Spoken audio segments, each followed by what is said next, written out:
should we chat recruitment?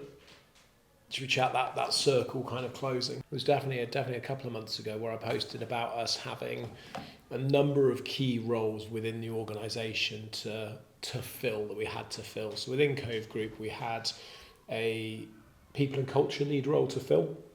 We had a senior marketing lead, as in sort of marketing manager to head of marketing role to fill. We've got business development roles to fill. We've got a attraction lead at Shepton Mallet Prison, which is the first time that role has come up since 2017, pretty much since we opened. So that's really quite special. We've got various other bits and roles that we needed to fill, and I was ultimately doing a number of different jobs. So yeah, and I had an EA role to fill, so that was keeping me very, very busy, not just working through the recruitment for those, but also actually doing a lot of those jobs and those tasks day to day. So here we are a few months later, and what's happened? Well, we filled the attraction lead at Shepton Mallet Prison. I'm really, really pleased with that one. That has been an internal appointment with somebody that's been a team leader there for a number of years, and they've progressed up to the next step, which is fantastic, and really, really pleased for them. I know they're going to do an amazing job, and that's going to help backfill Charlie, which will backfill James, which will backfill me. So that's going to really, really help. Unfortunately at Shepton, what has happened is we've had another team leader retire. So, that happens. Not very often, but it does happen. So we've had an incredible team leader who's fantastic, who helped build some of our programs and really kind of get some of those on the map. They've retired, which leaves another team leader position open. And the third team leader there at Shepton has also been promoted and has taken on the people and culture lead within our organisation. So whilst we've now filled people and culture, we filled our attraction lead, we do have this next level gap in Shepton for team leaders. So what's happening at the moment is that's active recruitment, and I'm sure we will have a combination between internal applicants and external applicants, and obviously that will fill up that way. But that is all happening. That doesn't impact me massively day to day, if I'm honest, because that's all operational delivery. So that impacts the team on site a lot more than it does for me in that operational team.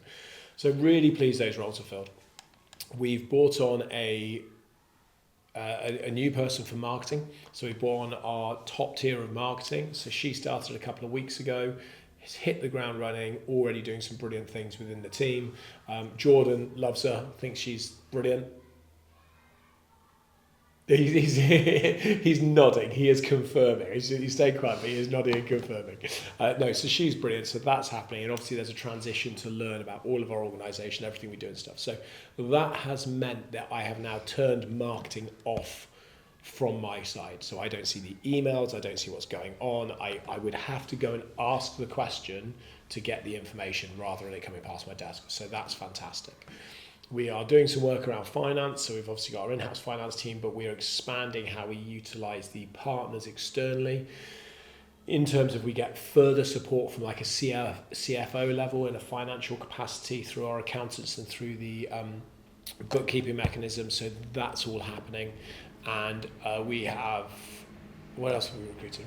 I've got an EA. So my EA has joined us earlier this week. So that is already making a massive impact for me, just across the board, not just in terms of the day-to-day sort of structuring you'd expect of the organisational pieces of diaries and emails and such, but actually helping put together the chaos of my life and my timing and such like that. So that's making a big change.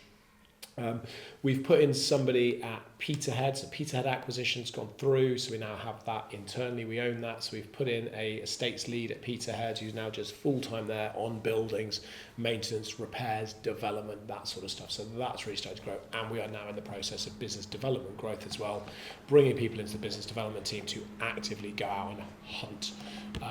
So that's really, really good, which has meant that I've turned off lots of stuff that I was working on. And really, I think in the next week to 2 weeks, my workload is going to change drastically, and I am going to be less reactive, less operational, less kind of, right, we need Joel now, and far more proactive in planning, strategic growth, and what we're doing next. So that's quite an exciting time. I ask myself now the question, what does Joel do now he has this time? And that, I think, is the exciting thing, but also the scary thing. So already we're starting to move into the development of Peterhead, what that's going to look like. Came up with this great idea about turning the Gate Lodge into a holiday let, and that got really, really good response online. And I was looking at it, I was like, why don't we do that at Shrewsbury? How have I not thought about that, and why have we not done that? So that is now next week's job, to look at getting Shrewsbury's Gate Lodge turned into holiday accommodation, because I think that would be so cool and really, really popular, because it's super heritage, super spooky, it's super haunted, and I think that would be a really, really cool. And it's massive, so we can get 2 to 3 apartments. I don't know how we're going to configure it, but I'll speak to the architects and let them work through it. And then we're looking at hotels. So that is the next aspect, along with a couple of acquisitional pieces, which may or may not come off, I don't know. But yeah, it is definitely moving, it's definitely exciting, and I think that realistically this week has just been, with the new people starting and onboarding, getting that into process, getting that into play, letting everybody find their feet, and now the next 7 to 14 days is very much going to be new world, new time, and how we move that forwards. So yeah, onward, upward.